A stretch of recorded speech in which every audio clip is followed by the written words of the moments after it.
When the president can kill whoever he wants, then he's not a president anymore, he's a king. To start assassinating American citizens without charges, we should think very seriously about this.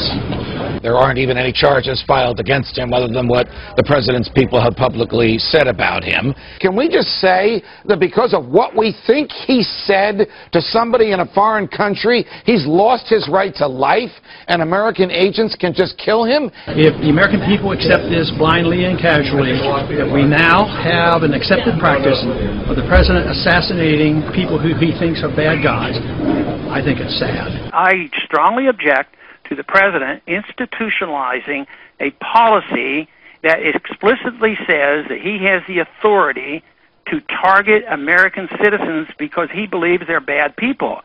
You don't protect bad people because they deserve it. You protect bad people and go through the process because you think a lot about innocent American people never being treated in this manner. This is something that is this is major in many ways about following the rule of law. I can remember here at Fox arguing in the hypothetical whether or not the president could order an American killed, and everybody was recoiled at even the thought of it. Now it doesn't even make the front pages. What about the Constitution? What about life, liberty, and property? What about the very obligations imposed on the government in the document that created the government itself? Well, that's the whole point of the document in the Bill of Rights. Our ancestors tried to protect us against this omnipotent type of power. That was the whole idea. They said, look, the greatest threat to our freedom, the freedom of the American people, is this federal government that we're calling into existence. And to protect the people from this government, we're going to have the Bill of Rights and constitutional limitations. The Nobel Peace Prize winner has just announced and authorized that he has told the CIA that it can assassinate American citizens in direct violation of the Constitution's Due Process Clause, in violation of federal law, and in violation of treaties to which the U.S. is a party. The Due Process Clause to the Constitution states that no person, whether they're overseas or in the U.S., may be deprived of life, liberty, or property by the government without due process of law, which means a jury trial. He was never tried or charged for any crimes. Nobody knows if he ever killed anybody. There's no trial here. There is no judicial determination. It's some bureaucrat or team of bureaucrats that says, we have determined that that guy is guilty of terrorism, therefore we have a right to kill him. So the president says, look, these people are on the list? Is that what he does? What the CIA does, and it doesn't happen very often, what the CIA does is they go into literally to the president, and they have a list of all of the things that this person has been charged with, and they have all of the, not charged with, not indicted with. And he signs a death warrant. He signs a death warrant. Yes, our president has a hit list of American citizens like you targeted for assassination.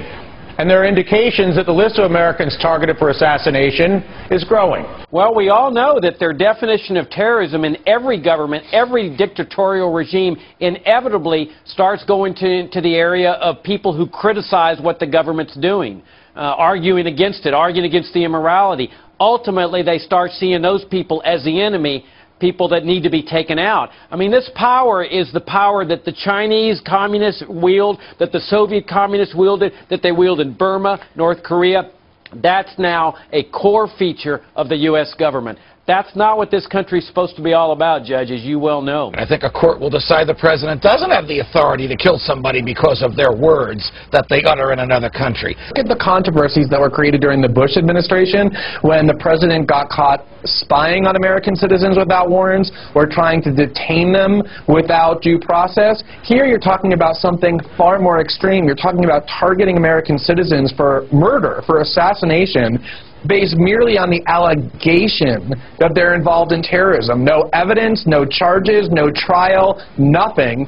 And it's extraordinarily dangerous, especially when you consider the fact that when allegations of terrorism by the government are subjected to judicial review, in overwhelmingly high percentages of the cases, 72%, courts find that the allegations are without merit. So who would ever justify allowing the president to target American citizens for assassination without any judicial oversight or charges or due process of any kind? The CIA has the authority to execute without charge, without trial, without jury, without judge, without appeal, American citizens that it considers dangerous simply because they're not located in the United States. Where do they claim to get this power from?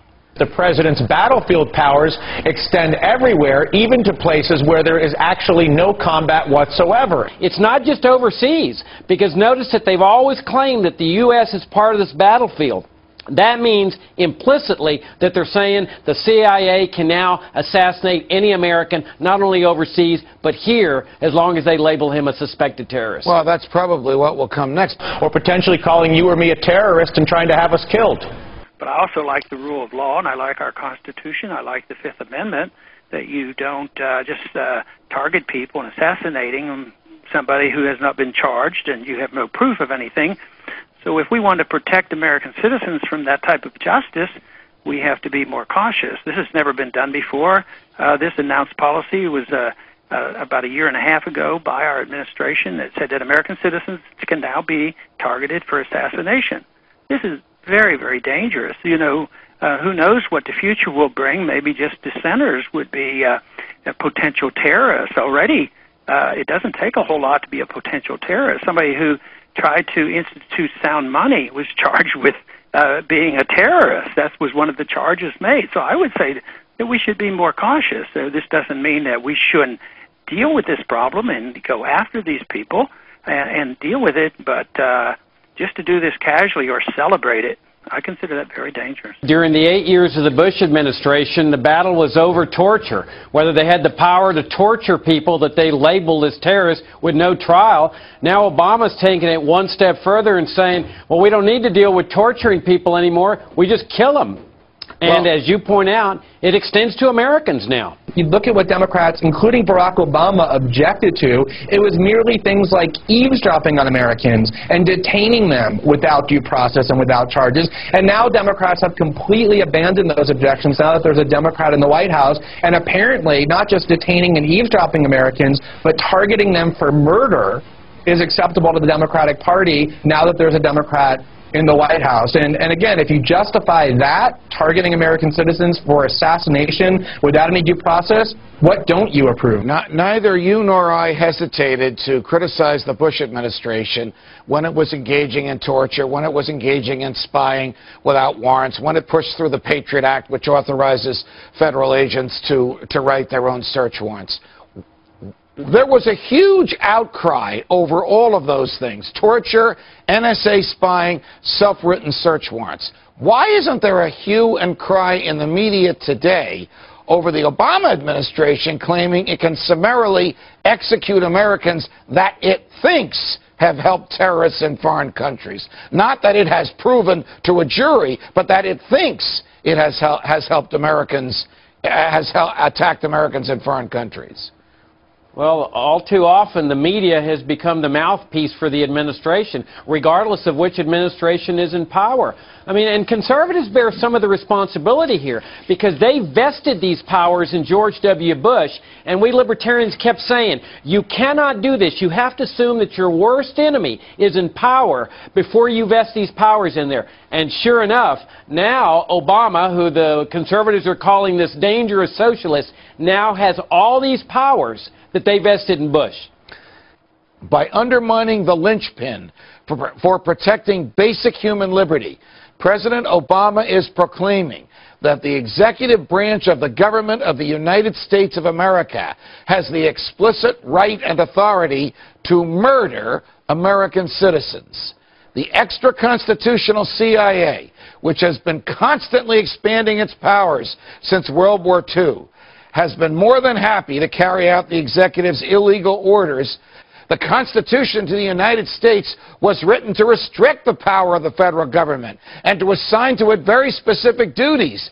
And among those duties is the implicit direction that the purpose of the government is to secure and protect the rights to life, liberty, and property. Based on 9/11, the government found the back door around those constitutional restrictions and saying, well, as long as we're at war, we can convert this crime, this criminal offense, terrorism, into an act of war at our option, and now we can do whatever we want. We're not constrained by the Constitution, the Bill of Rights. We can take out anybody. What they have to get back to is the basic rights and Constitution that say that political leaders in the United States cannot exercise power in an unchecked way. My topic for this evening is now it's assassinations. What have we allowed ourselves to become? Are we no longer a nation of laws? Have we become instead a nation of men who make secret arrests? Are secret prisons now simply another tool of the federal government law enforcement? Is secret rendition of individuals now permitted out of misplaced fear? Have we decided that the writ of habeas corpus is not worth defending? Is torture now an acceptable tool for making us safe? Unfortunately, the single answer to all of these questions from the leaders of our country and to many of our citizens appears to be yes. And now we are told that assassination of foreigners as well as American citizens is legitimate and necessary to provide security for our people.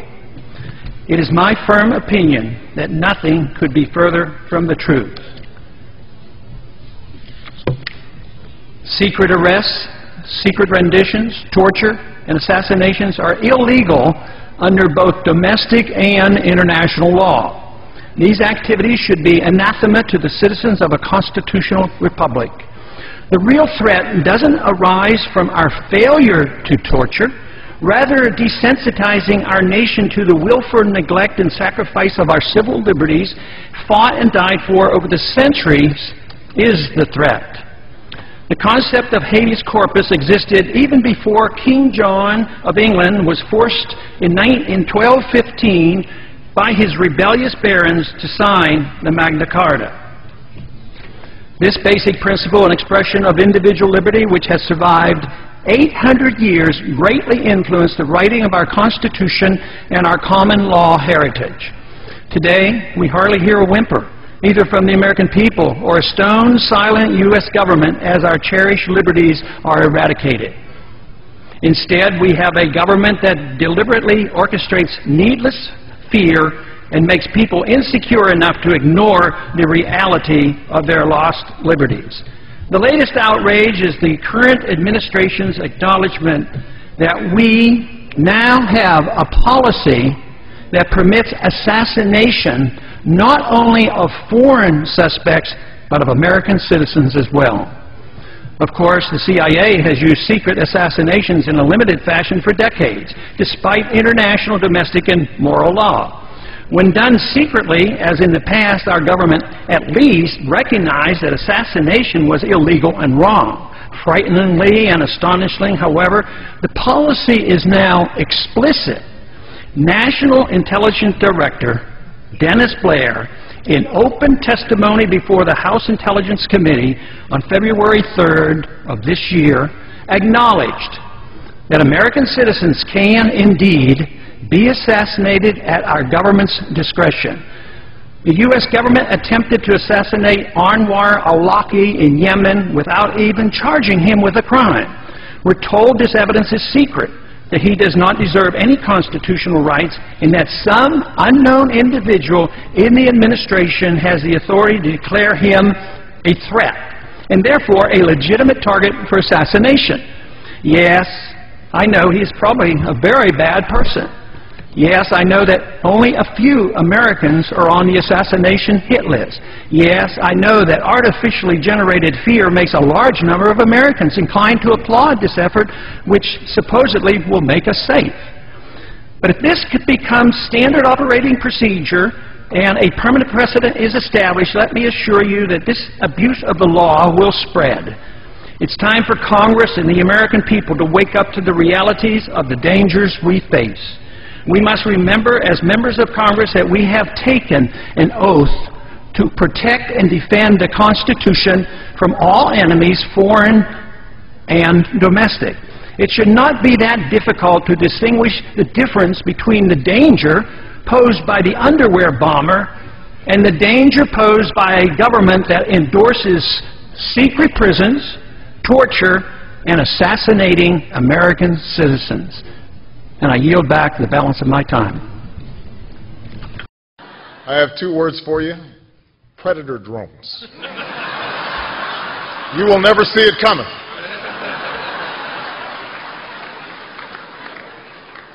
You think I'm joking? But when the president can kill whoever he wants, then he's not a president anymore, he's a king.